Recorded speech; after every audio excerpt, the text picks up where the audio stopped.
بسم اللہ الرحمن الرحیم. ناظرین، چوتھی قسط ہے، ویلاگ نمبر ہے 220، صفحہ نمبر ہے 265، قصص الانبیاء، اور قصہ چل رہا ہے عابد بلعم ابن باعور اور حضرت یوشع بن نون کا واقعہ.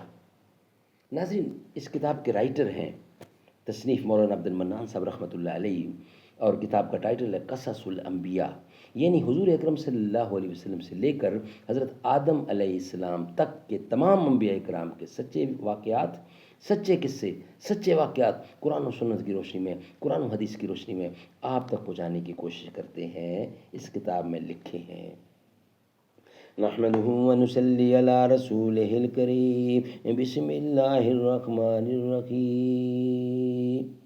پھول کی پتی سے کٹ سکتا ہے ہیر کا جگر، مرد ناداں پر کلام نرم و نازک بے اثر، رستی کے فاقوں سے ٹوٹا نہ برہمن کا تلسم، عصا نہ ہو تو کلیمی ہے کار بے بنیاد، ناخوش و بیزار ہوں مرمر کی سلوں سے، میرے لیے مٹی کا حرم اور بنا دو.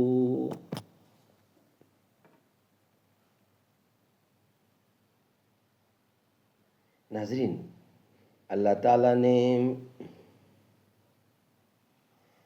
تعالیٰ نے اسم اعظم لباس و تقوی بلعم ابن باعور سے چھین لیا.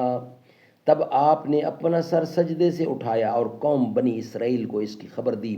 اس وقت یوشع ابن نون نے ایک دن حملے سے قوم بنی اسرائیل کے ساتھ مل کر ان کافروں کا محاصرہ کیا. اس کے بعد بلعم ابن باعور نے دعا کی لیکن وہ قبول نہ ہوئی، اور دوسرے دن جمعہ تھا. یوشع ابن نون اور قوم بنی اسرائیل نے مل کر ان جباروں کے ساتھ لڑائی شروع کی. خدا کے حکم سے زمین لرزے میں آئی اور حصار ٹوٹ پڑا اور چاروں طرف نمازیوں کی تلوار چلی. لڑتے لڑتے جب شام قریب ہوئی تب یوشع ابن نون دل میں خوف اور اندیشہ کرنے لگے کہ توریت میں ہفتے کے دن سوائے عبادت کے لڑائی کرنا اور دنیا کا کام کرنا، یعنی کام وغیرہ کرنا ممنوع ہے. دل میں سوچا کہ اگر آج کے دن فتح نہ ہوگی تو کل قوم جباروں کی آ کر ایک ہی حملے میں لے لے گی. کل قوم جباروں کی آ کر ایک ہی حملے میں لے لے گی اور ہم کو یہاں سے نکال دے گی. تب رو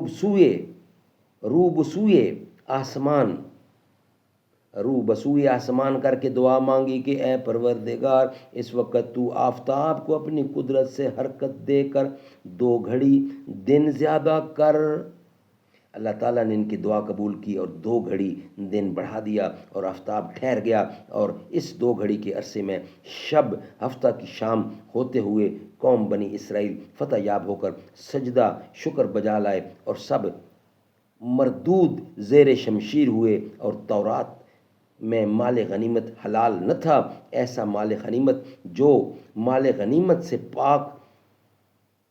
مال جو غنیمت سے حاصل ہوتا تھا وہ سب آگ میں ڈال دیا جاتا تھا، لیکن ان کا مال کچھ کم نہ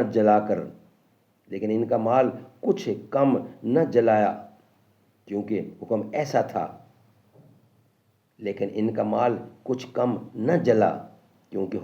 تھا. جو غنیمت میں پاتے آگ لگا دیتے. اگر اس میں سے مال کچھ باقی رہ جاتا یا کوئی اس میں سے کچھ چرا لیتا تو آگ اس مال کو نہ جلاتی. اور علامت مقبولیت اور نامقبولیت کی یہی تھی. سب کے نام سے کرا ڈالا.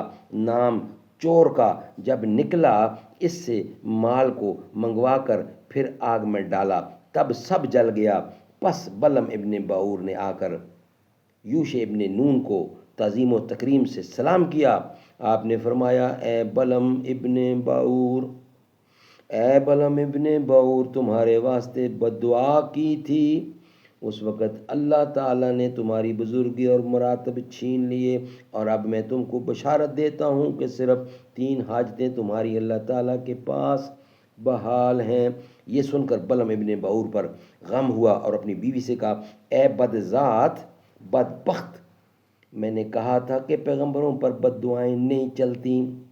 یہ میں نے سخت گناہ کیا، اس کی پاداش میں اللہ تعالیٰ نے میری بزرگی اور کرامت سب چھین لیا۔ یہ سن کر اس کی عورت بولی کہ تم نے 300 برس فقیری کمائی اور اپنے اندر کمالیت حاصل کی، پھر بھی تمہاری کمالیت اور مقبولیت کچھ بھی باقی نہ رہی۔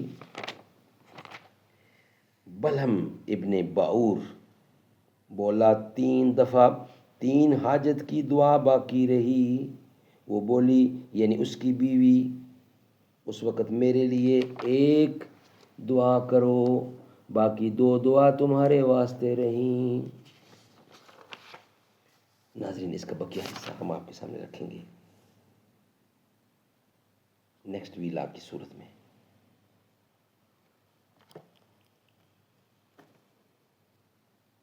میں لب کشا نہیں ہوں اور محو التجا ہوں، میں محفل حرم کے آداب جانتا ہوں، کوئی تو آنکھ والا گزرے گا اس طرف سے، طیبہ کے راستے میں منتظر کھڑا ہوں، ایسا کوئی مسافر شاید کہیں نہ ہوگا، دیکھے بغیر اپنی منزل سے آشنا ہوں، میں لب کشا نہیں ہوں۔